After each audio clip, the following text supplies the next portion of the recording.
Welcome to the key to history. He destroyed Troy without using a sword, not with power, but with his mind. He blinded a giant monster. He lied to the gods and stayed alive. But intelligence has a price. For this, he lost 20 years of his life. This is not a story of victory. This is the cost of being smart. Odysseus. Before the war, before the lies, before the anger of the gods, there was only a man. His name was Odysseus.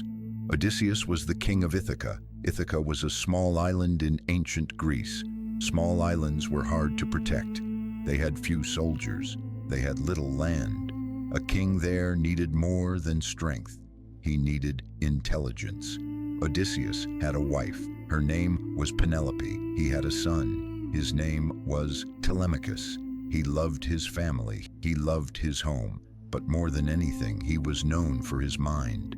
In ancient stories, not all heroes were strong. Some heroes were clever. Odysseus was one of them. Before he became a king, Odysseus had a teacher. Greek myths say he learned from Chiron. Chiron was a centaur, half man, half horse. He trained many heroes. There, Odysseus learned healing. He learned planning. He learned how to think before acting. He learned something very important. When strength is not enough, the mind must lead. This lesson stayed with him for life. Ithaca was quiet. The sea was always near. Odysseus ruled with reason, not fear. While other kings trusted swords, he trusted ideas. People listened to him. Greek leaders respected him, and the gods watched him. In ancient Greece, people believed gods watched everything. They believed gods controlled the wind, the sea, and fate. And gods did not like clever humans. When the Trojan War began, Odysseus did not want to go. He wanted to stay with his family. Ancient stories say he pretended to be mad. He put salt on his fields. He spoke to nothing. People thought he was crazy. But one man tested him. They placed his baby son in front of his plow. Odysseus stopped. The lie was broken. From that moment, the war took him. Odysseus never forgot this moment, and he never forgave the man who exposed him. Before Greek ships sailed, the wind stopped. In ancient belief, this meant the gods were angry. The sea stayed still. The ships could not move. A prophet spoke. The reason for the gods' anger was revealed. The wind had stopped. It was a sign. The gods demanded a price. A sacrifice was needed, not an animal, not a soldier, but a king's daughter. In the ancient world, people believed this. The gods wanted blood. When a life was given, the wind and the sea would be released. Odysseus agreed because he wanted the war to begin. Agamemnon agreed because the army could not wait. Iphigenia was called. Her father brought her to the ceremony. She was not told the truth. Then the knife fell. The girl died. Her blood touched the ground. And at that moment, the wind returned. The sails filled. The waves began to move. The ships were able to sail. But some prices never disappear with the sea. Some choices follow a man forever. The war lasted 10 years. 10 long years. Many men died. Many cities burned. But Troy did not fall. The war became slow and cruel. Odysseus became the planner. He did not fight first. He thought first. He planned paths. He planned talks. He planned tricks. The Greeks needed Achilles. Achilles was the strongest warrior, but he was hiding. Achilles did not want to go to war, so he dressed like a woman. He hid among women. Everyone thought he was a girl. Odysseus had a plan. He made loud war sounds, horns, weapons, alarms. The women were afraid. They ran. But one person did not run. One person reached for a weapon because that person was a warrior. That girl was Achilles. And the war changed.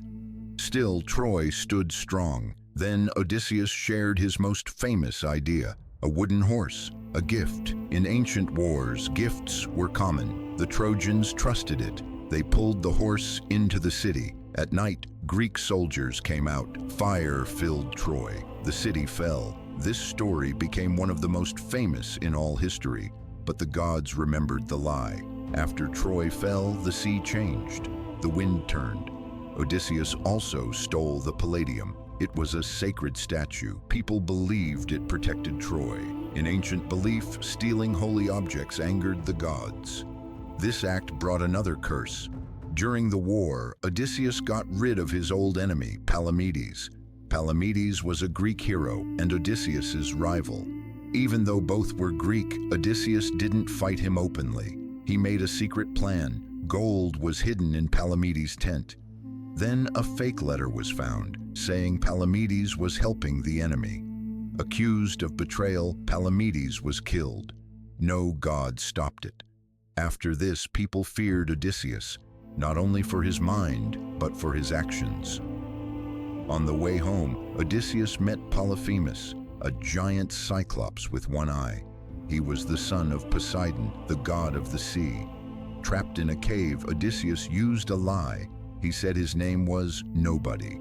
He blinded the monster. He escaped, but pride followed him. As the ship sailed away, he shouted his real name. Poseidon heard. The sea became his enemy. Storms destroyed ships. Men drowned. In ancient belief, the sea was alive. People thought gods spoke through waves. Odysseus lost many friends. Driven by storms and broken winds, Odysseus and his remaining men reached a shore. They believed the sea had finally released them, but the land was waiting. Circe was a powerful witch goddess who lived alone on a distant island. She did not fight with weapons. She controlled minds and desires. When Odysseus's men entered her home, she welcomed them with food and wine. But the drink was cursed. The men lost their will, their reason, and their humanity. One by one, they were turned into animals, trapped inside their own bodies. Odysseus survived because he did not trust beauty or comfort. He watched, he waited, and he chose his words before he chose his actions. Years passed. Odysseus was trapped on Calypso's island. Calypso was a goddess who fell in love with him. She offered him something no human had: eternal life, no pain, no aging, no death. In the ancient world, this was the greatest gift possible. But Odysseus said no, not because he was fearless, but because he still remembered his home. Each mistake cost lives. Each year took something from him. 10 years of war. 10 years of wandering, 20 years lost because of intelligence. When the last ship broke, Odysseus reached land alone. No army, no crown, only memory.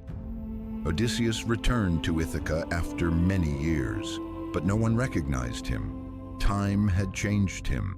Not the servants, not the enemies, not even his wife, Penelope. Penelope did not believe at first, because while Odysseus was gone, many impostors had come, lying to claim his home and his throne. Odysseus did not reveal who he was right away. He stayed silent. He watched the foreign men who had filled his house. These men were living in his home, using his wealth and trying to marry Penelope. The truth was revealed by an old scar, a wound from a wild boar hunt in his youth, remembered only by the old nurse who had raised him. Slowly, everyone understood the truth. The false order inside the house collapsed. Penelope did not look for strength. She did not believe fine words. She wanted to know if the man before her was truly Odysseus. Odysseus remained patient. He did not attack in anger. He used his mind. In the end, he took back his home. The intruders were driven out. Everything returned to its rightful place. The gods lifted his curse, but they never forgave him, because Odysseus proved something dangerous, that intelligence can challenge gods, that even immortals can be fooled. But every journey leaves a scar, and every story has a price. Odysseus returned changed, smarter, lonelier, not as the greatest warrior, but as a man who survived legend. This was the journey of Odysseus, a man who ruled the world with his mind. and paid for it with 20 years of his life. The key to history.